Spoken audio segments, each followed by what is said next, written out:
Guys, just want to cover the midterm exam with you. Kind of go over that real quick because it's due by tomorrow at 11:59 p.m. So we have physical effects of chemical poisoning include dizziness, nausea, liver, kidney, or other organ damage, which pretty much all of them are going to be correct. Professional conduct is behavior that shows respect for others, avoids horseplay, communicates effectively, and pretty much all will be correct. When jump starting a vehicle with a dead battery, the last jumper cable connection should be on the negative cable towards the dead battery, somewhere on a bracket of some sort. An acronym for use with fire extinguishers called PASS, which stands for pull, aim, squeeze, and sweep. To minimize the risk of back injury, always lift with your legs, not with your back. Friction materials such as brake and clutch linings often contain asbestos material, which can cause mesothelioma, which is a type of fatal cancer. When working on a vehicle with the engine running, make sure there is adequate ventilation to prevent carbon monoxide poisoning. You got the engine from overheating is another one as well, so just kind of remember that. Carbon monoxide poisoning is the most important one. While lifting an object up from the floor, always keep your back straight. Do not twist it. Keep your back straight while you're lifting with your body. Nitro gloves will protect your hands when working with pretty much sharp objects, oil, acids. All the above will be correct on that one. OSHA was passed by Congress in an effort to, of course, assure safe and healthful working conditions. That's what the projective for OSHA was to make sure that we ensure that the employees are in a safe and healthful working conditions. Which of the following are considered the most important PPE a technician should wear in the automotive shop? And that would be safety glasses.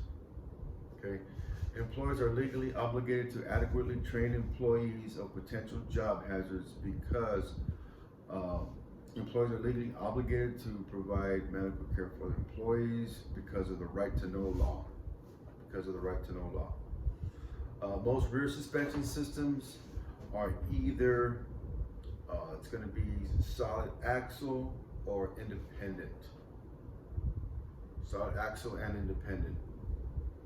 The suspension system part used to control vehicle body roll when the vehicle turns is called a sway bar or a stabilizer bar. What two American car companies were created around 1896 to 1908? And that's going to be GM and Ford.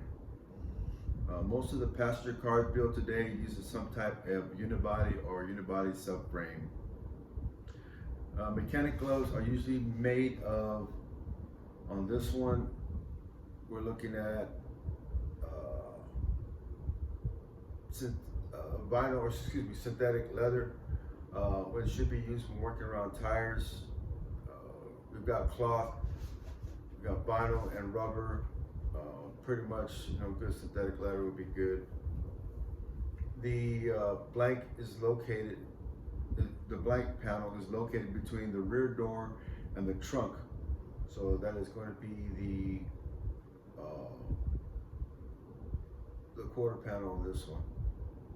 OSHA stands for Occupational Safety and Health Administration.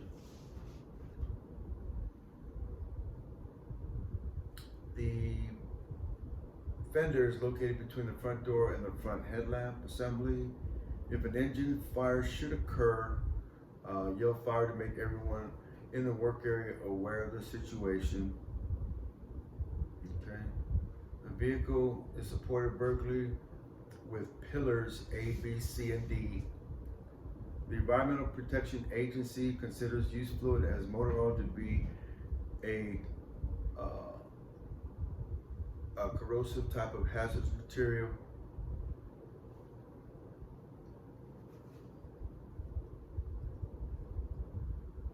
Actually, it's a toxic material. Toxic material is what the answer would be on that one.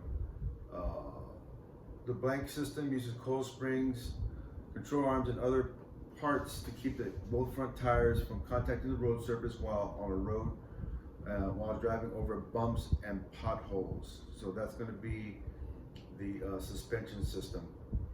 The powertrain or driveline of a vehicle consists of the engine and the transmission or differential area. Engine, transmission, and differential.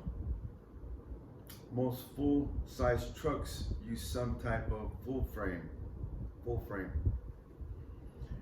If there is damage to one of the body pillars, the doors may not open or close properly, the hood may not close properly, the trunk lid or others may not close properly, or all the axles are correct. Pretty much going to be all of them if you have a problem with the pillars. On most vehicles, the rear brake assembly contains a parking brake, an emergency brake. Which of the following parts is not a major part of the suspension system? And that's going to be disc brake calipers. You've got coil springs, stabilizer, control are all part, but the disc calipers are not.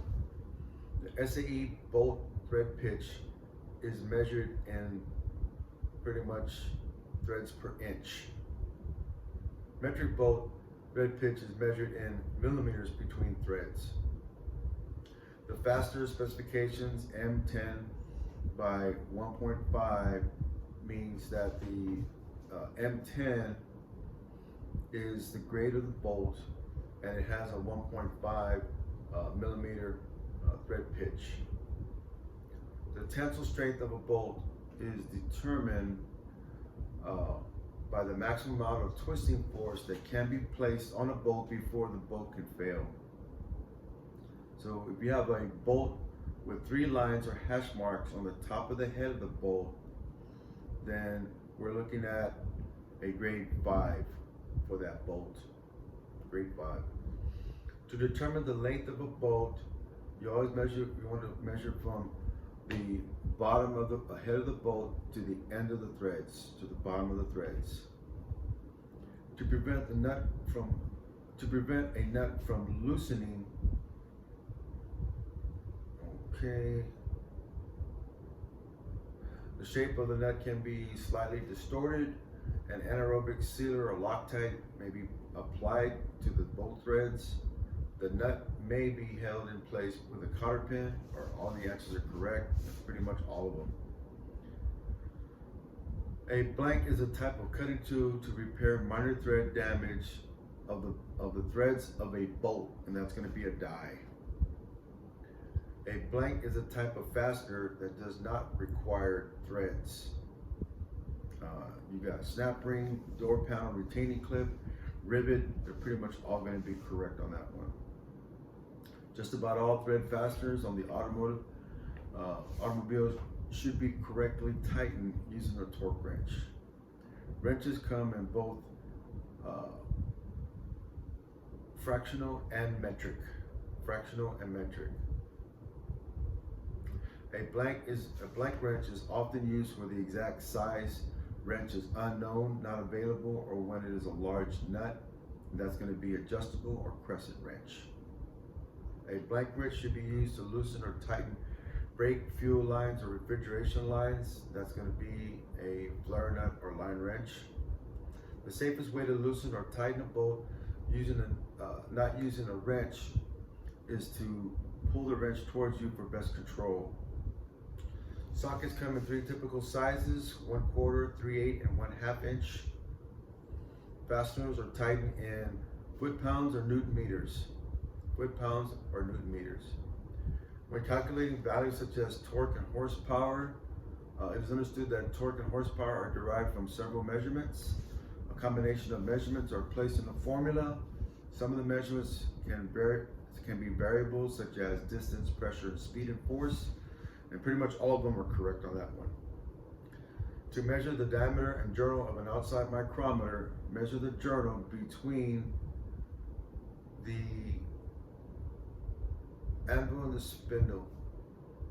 A veneer dial caliper is like a ruler, but much more accurate. It is normally used to measure the length, inside-outside diameter, the depth, or all of the above on that one. Okay, you can do all of them. Each line or hash mark on the sleeve of US outside micrometer equals 1/1000th of an inch.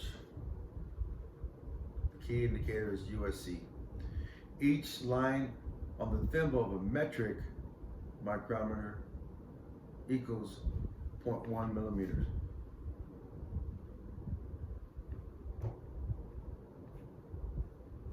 Okay, it's 0.01 millimeters. So we're looking at opening this guy up today for you guys, and it'll close tomorrow at 11:59 p.m. so that way you have plenty of time to try and get it done. Good luck on the midterm exam, and then we'll see group 2 on Wednesday at 2 o'clock. Okay, you guys be safe and have a nice day.